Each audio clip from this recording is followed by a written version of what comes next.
Ganito naman daw yung panghampas lupang lavish lifestyle sa Japan. Aba, at least galing sa pinaghirapan natin, di ba? Hindi galing sa ibang tao. At syempre, dahil pa-thunders na tayo, kailangan pa rin natin ng maintenance para mapabagal yung ating aging. Charot. Mga mi, ito nga pala yung cavitation and RF na mga naipon nating sama ng loob. I mean, taba sa braso na kapag nanganak tayo, 'di ba? Tumataba tayo. Ayan.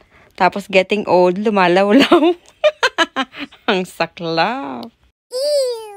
Hindi, syempre, bago man lang tayo mamatay at bago tayo uurin, kailangan beautiful pa rin. May maintenance. Parang gamot din yan, guys. Isang oras at mahigit din pala to, guys. So, mainit to. Tapos, masakit. Pero no pain, no gain para sa mga mamalanding katulad nyo. I mean, katulad ko.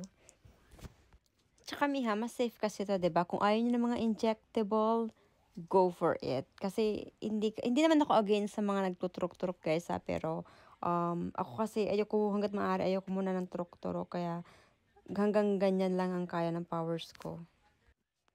At dito nga lang pala yan sa beauty room sa Jessa sa Katsushika, guys. At meron din siya sa Misue.